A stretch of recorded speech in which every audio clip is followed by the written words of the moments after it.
2, 1. Ooh, ooh. Yes. Okay, sorry. Technical difficulties are always a common thing. So very nice to meet you. My name is Juliana, as I just said.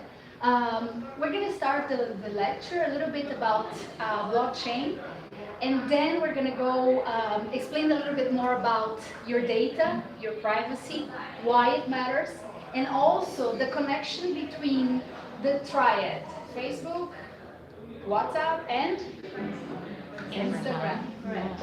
So for you guys to get to know me, I think the best is that you get familiar with my community. I do have a chat on Telegram, which is another app, and I like people to connect over there because we can always keep talking and keep sharing and connect, so it's not going to bombard your WhatsApp, and that's my favorite source of communication. All the readings and all the crypto stuff, I put it on WhatsApp. So you can either scan this, this is a little bit of our chat over there, or t.me/blockchainjuju. Excuse me? Yes. One more. One more, welcome. Hello. I don't think we're going to need another chair. Okay. Okay. There's one. Over there. Nice to meet you. So this is how you get connected. I graduated at FGV in São Paulo a couple of years ago, 2002. And the past year and a half I've been dedicating to learn about blockchain technologies and also cryptography, data privacy, and all kinds of stuff. So I'm very happy to share this information with you guys and a little bit of my journey of what I have learned. It's a complete, fascinating, different world. So you're very welcome to join me in this journey. This is the best way to get to know a little bit more about me. We're going to do the whole LinkedIn thing. LinkedIn, Facebook, WhatsApp, Facebook, Skype, Zap. So words that you're very familiar with. So the first thing I like to start is Q&A. So you, instead of interrupting me, I like that we all use the technology already. So the first thing I'm going to do is start a new Q&A, and we're going to start accepting questions at the following link: GOO for Google.gl/slides C7FWXA. So whenever you have a burning question or something that you would like to ask, this is going to be all the time over here. So I'm going to continue the lecture and you can always follow that. So it's the Q&A session. Start explaining a little bit of blockchain. So on the 7th day, God created the light. On the 8th day, Mr. Satoshi Nakamoto came up with the white paper. The white paper was, for the first time in the technology history, a very important point because it was shared all over the place. This new peer-to-peer electronic cash system. So what is Bitcoin? Bitcoin is nothing more than a protocol. A protocol is what we use, but we don't know that we're using. HTTP is a protocol, is a standard way to transfer information. SMTP is another protocol where we send our email. Another one, TCP/IP, is another protocol. So Bitcoin, in the essence, is code and it's a protocol. It's a protocol that works peer-to-peer, person-to-person. So I'm going to communicate, send data, meaning value, and also money. The Bitcoin today is seen, and also in many jurisdictions, in many countries, it's seen as currency. So Bitcoin is also an anonymous system that people can send messages. The same way Satoshi Nakamoto is an anonymous person, I can also be Juju123, and nobody really knows on the internet that Juju123 is myself. So we can be anonymous on the internet, and Bitcoin allowed this transfer of money to be anonymous. Bitcoin is perceived as the internet of money. It is a really important revolution that we do have today in the telecommunications. It's a different way that we don't need the banks anymore to share value. And with Bitcoin, we started this beautiful buzzword, é a palavra da vez, that is called blockchain. So what is the blockchain? Blockchain is the internet of value. It's a little bit more than just transferring money. You can share smart contracts, you can share videos, you can share information. And all that can be divided between all of us. We can all build this thing together. For the first time, we can all participate in building this protocol. Meaning, we are going to own whatever we put it over there. It's going to be anonymous, it's going to be cryptographed, and it's going to be ours. So anyone in the whole world, regardless of the country, you can get the code. Nobody here had access to Microsoft Word or the protocols when they were created in the past. Today we can. That's why this is very important and very big. And we're going to understand a little bit why our data matters. Blockchain is also a tool. It's not just something that is going to change the world by itself. Blockchain doesn't change the world. People do. So this is a big conscience event that you can start using the blockchain. Bitcoin and the blockchain technology is in essence decentralized, meaning it's not centralized in one server. It lives in all our computers. Whoever wants to get a piece of the code and start validating the transactions can be a part of it. Blockchain can and should also be, don't need to Sejam bem-vindos. Obrigada, we're speaking all English. So blockchain can and should be decentralized. Senta ali, Nada.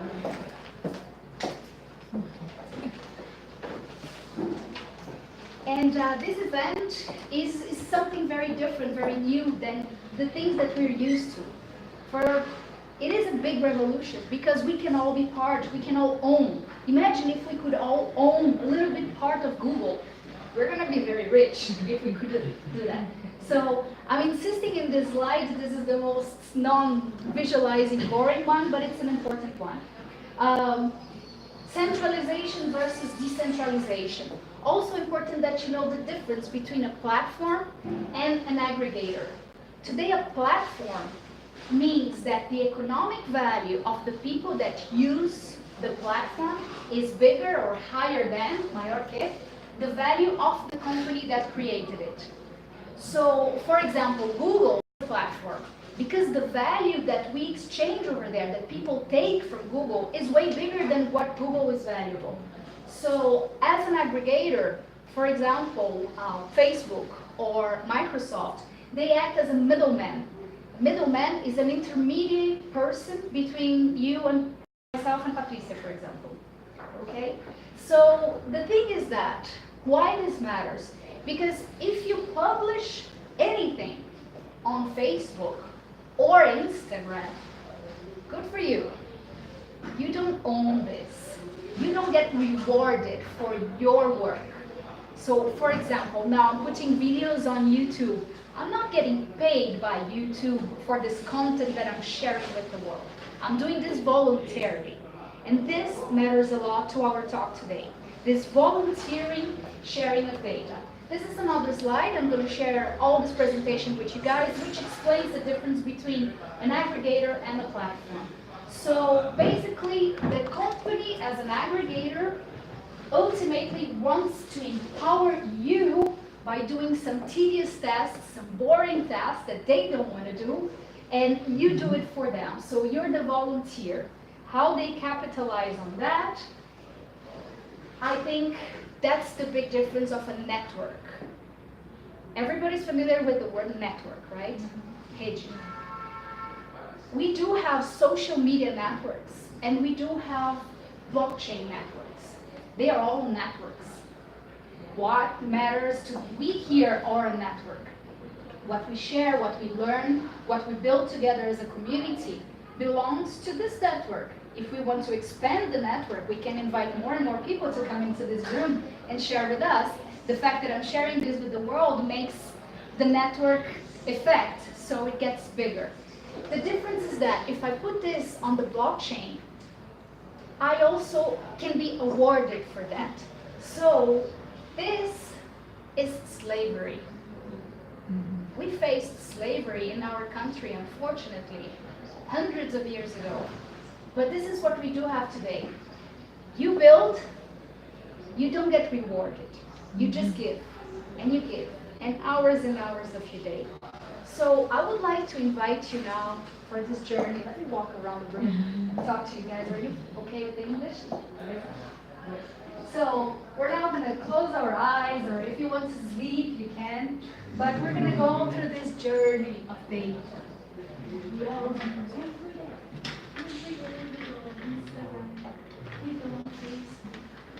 Then we go on the data journey, and we give them our likes, our shares, our information. And we have been doing this for the past 10 years. 10 years of data that who owns? On the other hand, they're also hijacking, sequestering our brains. We do, they learn. Machine learning. Artificial intelligence is learning. What are we sharing? What are we liking? Do we like guns? Do we like dogs? Do we like cats? Do we like videos of cats? Do we love videos of cats? Human beings do like that. What kind of video games they like to share? Do they like car video games? Do they like killing video games? Machines are learning all this. We are producing this data. And the most important word in English is the F word. That's what we're doing. We're giving them value. How much is Facebook worth? In US dollars. Wow. Guys, 484 billion US dollars. Okay? Keep some numbers in mind because we produce this value. How much comes back to our pockets? Nothing. Nothing. Great. This is a little bit, some data about Facebook. Facebook has around 2.32 billion monthly active users. This data is from the end of last year, 31st of December. On average, 1.52 billion people log every day. 1.15 billion of them log through their mobile phones. Mobile advertising responds for 93% of the revenues, Receita, of the advertising revenues. So we are an advertising machine, we Facebook, because we do Facebook. We just are not getting rewarded, but we're the slaves of Facebook. So it's the biggest titan in digital advertising. It generated $27 billion in revenues in 2017. Google generated $80 billion in advertising. 5,000 businesses, any padaria, any bakery or coffee shop can be a business, and they do pay to advertise on Facebook. Main customers outside the US, Brazil, India, Thailand, Mexico, Argentina. We are the biggest market for that. Facebook, in one single day, when Cambridge Analytica scandals, we're going to go through that a little bit later, they lost $120 billion in one single market day in the New York Stock Exchange. Can you imagine what disappearing 120 billion of a company? So they went from 631 to 511, now it's still 484. So it's still a lot. Think about those. Imagine, just to compare, the whole price of Itaú, 85 billion, plus Santander, 75 billion, plus Bradesco, another 71 billion, plus Banco do Brasil, 145 billion, and the Bitcoin market cap, which is around 69 billion. We all together, all these financial institutions, all this internet of value of money, we're still not one Facebook. The biggest financial institutions that run our countries. And you know they are a monopoly over here. We only have 5 of them. So, who's supporting these numbers? We. you know. They're watching you as well. You think they're not. So we spend on average 4 hours a week on advertising. Just reading advertising. We don't even know. I think at least on Instagram, after how many pictures do you have one ad? Have you counted? Nobody did. I check this number every day. If you open Instagram right now, you're gonna have 4 pictures of your friends or people that you follow. The 5th is gonna be an advertising, sponsored. You all saw that, you don't care, you swipe faster, but that's the time. And that minimal attention, that Pyrrhus, Bettina, that all that success is coming to that nanosecond. Your brain gets that, your brain doesn't really like it, but nobody gets exciting about that, but that's, people pay a lot of money to get your attention, your 5 minutes of attention. I'm very happy nobody's leaving yet, but that's what they do. So I'm also gonna ask a question to you guys.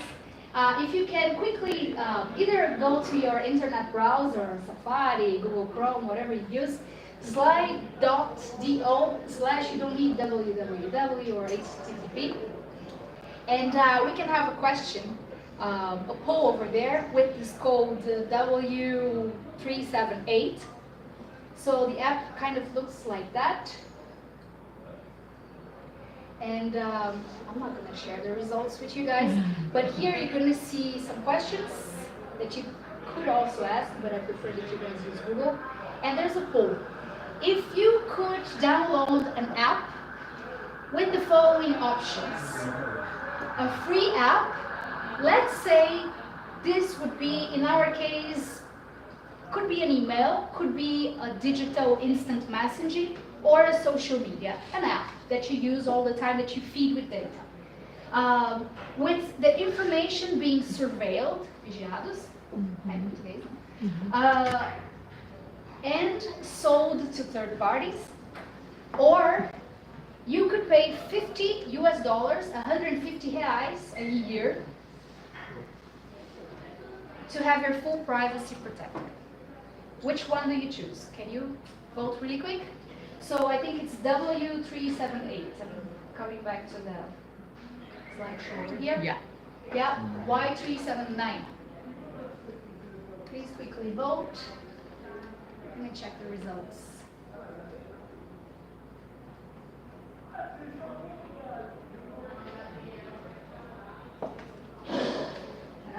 Privacy matters, doesn't matter.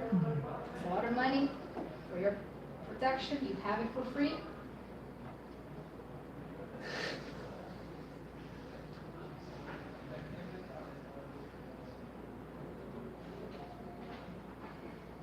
Did you vote? Yes. Beleza? Can I check the results? 14 people voted. We have a little bit more than that. Yeah? Slide.do/Y379. 25 people voted. Good, good. Internet data coming. 26. I can see from here, and you can also see because you're in my admin, so I cannot cheat. I cannot cheat the results. You're getting full audited results. So there you go. Can I close? Yeah. Votaram? Good.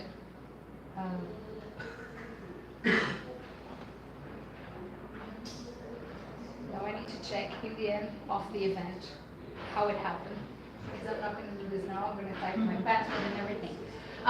Guys, how many monthly users do we have on WhatsApp? Guesses.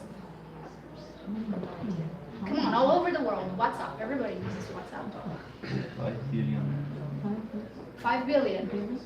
Okay. Yeah. I think if Facebook has 2 billion, maybe it's close to that number. Close to 2 billion. Like 1.5 billion. Great guess. We should have a prize because 1.5 billion monthly users. It is the largest messaging system in the world. WhatsApp. Today, I'm also going to tell you guys the story of WhatsApp. And the story of WhatsApp starts in 2009. It starts with Jan Koum and Brian Acton. They were two ex-Yahoo engineers, and they founded WhatsApp together. They were big believers in privacy, and anyone, remember when people were still fighting between the BlackBerry, and anyone could download that for 99 cents. Remember, in the beginning, we all had to pay to have WhatsApp, right? You had to pay, you could download and start using. And that became an annual rate. Then I think it became $2.99. I'm not so sure, but initially we were paying for the service. And those two guys, their main values, privacy. I'm going to start presenting over the years as their values, their purposes change. And back in 2012, they said no one really gets excited to wake up in the morning and see more advertising. We're done. Nobody goes to bed and what am I going to be announcing tomorrow? Who's going to put more advertising in my ears?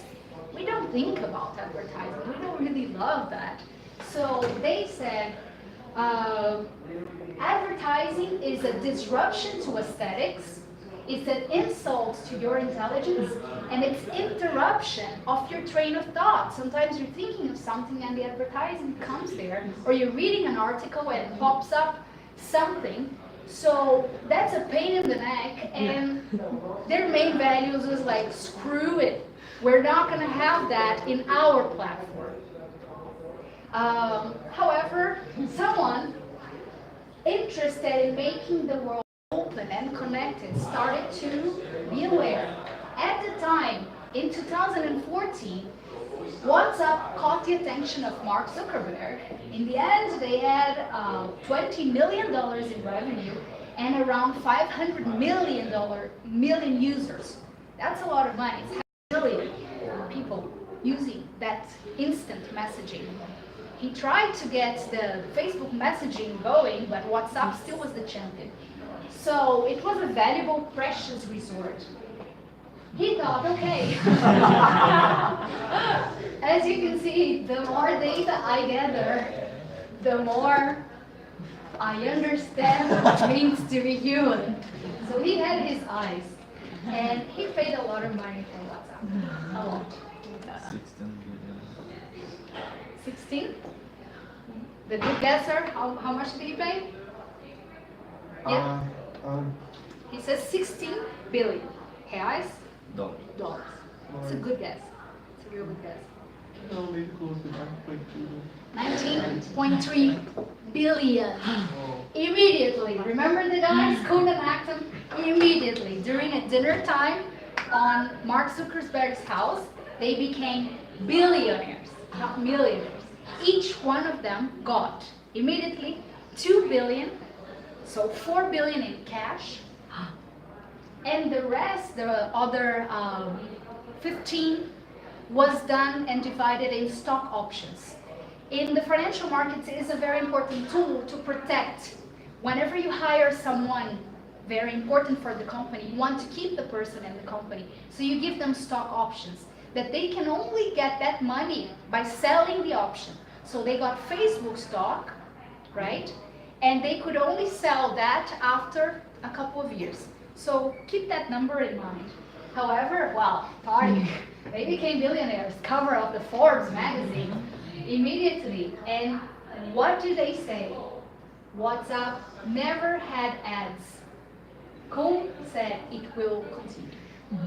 Here's what's going to change for you, WhatsApp users. Absolutely nothing. We became billionaires, but you guys have the same WhatsApp that you always had. No worries. We're not getting anything from you. No advertisement. So by 2014, by the time of the acquisition, the terms of service, important is that WhatsApp will remain autonomous from Facebook. They were the only company that Facebook acquired a couple of companies during its existence, but only WhatsApp could have a seat on the board of directors. And one of them was always on the board of directors. That's the importance of WhatsApp inside the Facebook group of companies. So, and they could count that absolutely no advertising would be that. That's the terms of service or terms and conditions. That's the document that you just press agree and you never check. So that's what happens.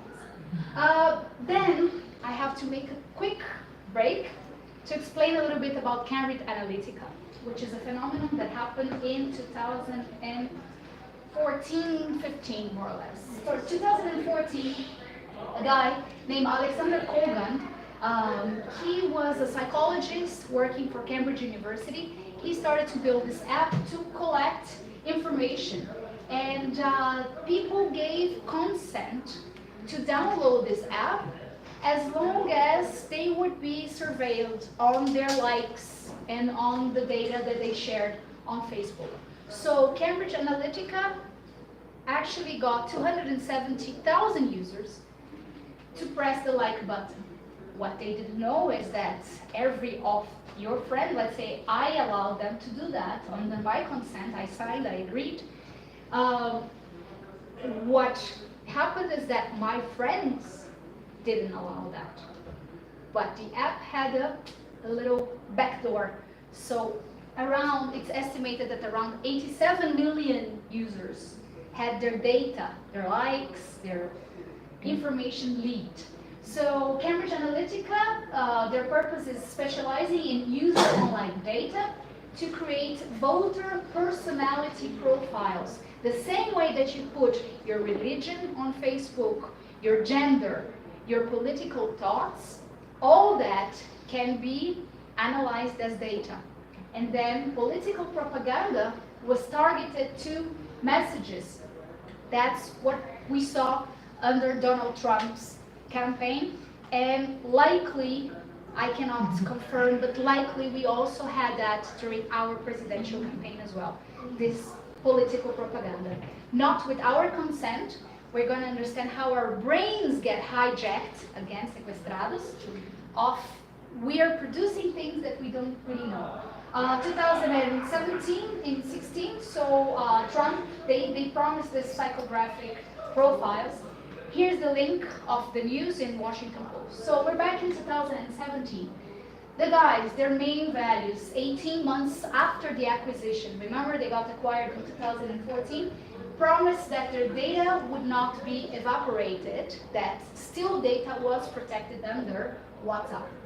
However, Facebook pushed WhatsApp to change a little bit their terms and conditions and give Facebook the access to people's phone numbers. So with the phone numbers, they said, okay, we're only going to expand Facebook even more, so maybe your contact, let's say my mom is not on Facebook yet, but she's my contact on my phone, so maybe I could invite my mom to join Facebook. That's the excuse they use to get our phone numbers. Once we get their phone numbers, we are all registered under Vivo, Oi, Nextel. Once you do have a phone number, you have the real person. You have the real user. Then they started deleting those fake users. So you really got real people that they all go to their internet providers to pay the bill of the phone bill. So Facebook also got access to analytics such as what kind of device am I using? Am I using an iPhone or Samsung? What kind of operational system am I using? Android or iOS? Maybe Linux. I don't know if someone runs Linux at home. I'm not that familiar. But again, no advertising targeting on Facebook data mining. It was one of their contacts. So, however, Facebook advertisers were allowed to get people's phone numbers. There's another important thing, which is another branch of Facebook that is called WhatsApp Business. I have to remember something over here. But WhatsApp Business allows business to create profiles and send messages to their customers directly through WhatsApp. The only way someone can send advertising to you is if they have your phone number. If you grant their phone number to someone. But if you granted your phone number to Facebook, you don't really remember doing that, but their advertisements got into your WhatsApp. That's the trick. Now, what did Brian and Acton did? Let's give encryption to our users. Let's protect. They allowed today on WhatsApp, you can press the button of encryption. And it means, again, back to Bitcoin, back to blockchain, back to peer-to-peer on the beginning of this journey. I could send a message that only another person would receive the message without anyone blocking or reading whatever am I writing. So encryption allows that. And the stronger the encryption, no one can access. That's important because governments also want to break the encryption and read your messages in case you're a criminal, in case of something. However, they do have to have a police record or some excuse to go into your phone and say, excuse me, can I check your WhatsApp? Can I see if you're cheating on your husband or your boyfriend, or if you're traveling next weekend, how much did you pay for that bag? So that's something really important. Yeah, 5 more minutes? Good. So that happens in 2016. Let's protect with encryption. 2018, both the guys left Facebook. They're like, delete Facebook. That's what their biggest campaign. Also, they fined Facebook for around 122 million, which is peanuts, nothing, for WhatsApp on data breaching information. So now, remember, after 4 years, they could exercise their stock options. So it also makes sense. But they're still the biggest data protectors. So their main values remain. Do not sell your soul. Do not sell your data. Acton donated 50 million for the only comparison and competitor to WhatsApp was another app with strong encryption called Signal. And 50 million was donated to Signal. The exact timing, as you can see, 4 months after the acquisition. Now, prepare your ears. We're going to have very fast English over here. This is Signal. It is the app of the choice of the cypherpunks. It is by Wired Magazine. Messages, after a while, you can set up a button to auto-destroy themselves. Edward Snowden and people that care about privacy and needs to be protected, they use it every day. They're not criminals. They're just in danger. Their lives are in danger. They cannot go back to their countries because the CIA and the FBI are after that. So that's the app that they do use. So Open Whisper Systems is this company that is giving them, and they receive like a subpoena. Subpoena is like a process in the lawyers came to them and tried to break the encryption. And they tried the best, but they could not give messages to governments. They could not break that encryption. That's how strong encryption means. They have no backdoors, no loopholes. Não tem uma brecha no sistema. It is what it is. So we're now in the age of privacy in the surveillance capitalism. It's something I spoke on my previous lecture. I'm going to leave a couple of interesting links for you guys at home to watch. This is a 20-minute video about how our brains are being hijacked. People know the zones of our brains, what we like. If our eyes are being traced over here, it's because we prefer to see a person talking, or a baby, or a dog, than a machine. We are more familiar with certain things. Everything that is very carefully designed. Why the messages pop up a red button? To grab your attention, so you immediately check. So this is a very interesting interview with Yuval Harari from Sapiens and Homo Deus. This is the link for their interview. Also a book that was published, 524 pages, 7 years of research, explaining the surveillance capitalism. The data that you produce generate wealth to others. So we are living in this data. And then I packed with things to read, so you don't use your precious time on WhatsApp, bullshit, and Facebook. Enjoy yourself. There's a lot of all the data that I had and all that. So you're gonna have a lot of fun with that. There's a YouTube marathon on privacy and discussion, so I suggest start from that. That's the creme de la creme. It's an uncut. If you have 4 hours, rainy weekend, enjoy yourself. And I finish with some quotes from Acton. The guys that, one of them, Brian Acton, the guy that did WhatsApp, the billionaire, he gives some life suggestions. So those are 8 of his life suggestions. So your background is not an excuse for failure in life. It doesn't matter if you come from poor, from rich. If you really work hard, you're going to succeed. School is overrated. It doesn't matter if you went to the best top school. Is what you learn, is what you do with your intelligence, is how much eagerness you have. Today the internet allows us to have everything. Details matter. Whenever you plan a product or a service or what you do, watch out for the details. For some serious thinking, get paper and pen. If you really want to get the ideas out of your brain, draft it. Be always a lifelong learner. And then don't let disappointments overwhelm you. We're all gonna have haters, I'm sure, right? This is for you guys. So haters are part of the problem. Don't let things overwhelm and disappoint you. Be passionate driven, not money driven. I think every one of us, we don't make a lot of money in Brazil, but always passion should be our main drivers. Whatever you do, put your heart in it. A good product will advertise for itself.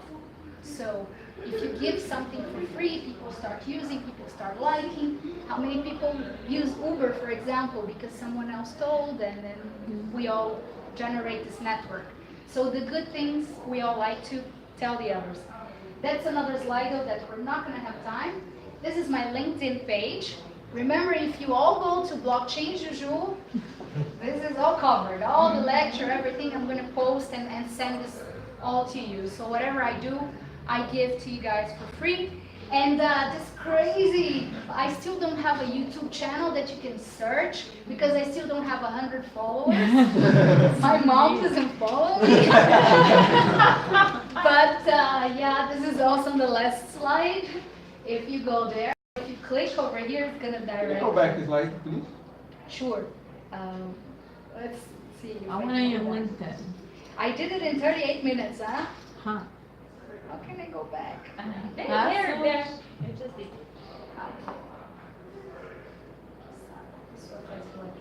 Oh, there's a lot of questions. Do I have time for questions? Yes. I do? Yeah. Good. Let me just, there you go, guys. There's another thing you We can also do the LinkedIn thing. Vai lá, Icaro. Your time to speak some English. There's a thing here on LinkedIn app. So basically, you press these 2 guys buttons here. So she's gonna show. Yeah. It's better. But the English better are the this way. ones that, oh, extends. Okay, so you click over here and then you click on Find Nearby. It's probably off or on. I don't even know. Probably it's on your phone. Where is everyone? And that's it. You're gonna show everybody that's here in the room. All your data That is privacy so- is gone. So, yeah, your Bluetooth, I'm gonna hack everybody's cell phone. So add as many people as you want. Yes. And do your network. And now, anyone have any questions? Sure. In English. No. Okay. Yes. Okay. How does WhatsApp survive? I mean, still, where the revenues come from? Now, it's the big thing, is if WhatsApp is gonna pay itself. It cost 19 billion, 19.3 for Facebook to acquire them, and it was supposed to be the promise of the promises. Likely the same way Facebook survives, through advertisement. It's their model. Their model is to generate business through getting money for advertisement. So I see some companies, at least in Brazil, whenever you want to call a gym or something, they already, click our WhatsApp channel. They're making it easy for you to already get in a WhatsApp group and then start propaganda. all the time. Oh, come join us in our meetup, or we don't have a NetZone WhatsApp channel, but this is probably the trend. So, but the idea is always give people their freedom, give it for free, so people start using. Creating the network takes a lot of time, takes a lot of effort. Like now I'm working hard to convince 50 people. If I use the internet, I might convince another 50, I don't know. But this is the idea, that the biggest your network power, that's how the Kardashians get so much value. 20 million people following a Kardashian, isn't this amazing? So, yeah. Let me see the Q&A, if I can.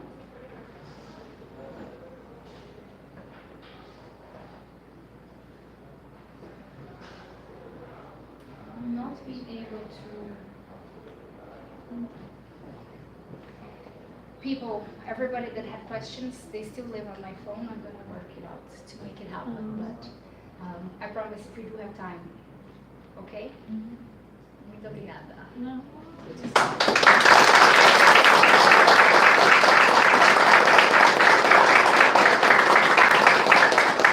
You're gonna be here through the entire meetup, or Yeah. no? Okay. Are we going So to if have like a break, no breaks? Yeah, exactly. Yeah, I'm so we gonna- I'm all gonna keep say. speaking English. yeah, and Yeah. everybody that like have questions but couldn't do it over here, she's gonna be here through the entire meetup, so you can ask questions for her here at the coffee. And now it's coffee time. We're gonna have like to switch a little bit the talks that we have. The next one is gonna be about MVP, and the last one is gonna be how through your creation process. I don't remember the name of the talk, but we're gonna switch the two next talks, okay? But right now it's coffee time, so you're free to eat and have a great time. Keep speaking in English, Give do yourself a networking, break. socialize, please. Give yourself a break, put the clock and charging. Oi? Foi aí. Ih, obrigada. We're not allowed to speak Oh, I'm Portuguese, so eh? sorry. I don't know how to turn it off. Like, do you have? I'm the best one. I don't know. Like,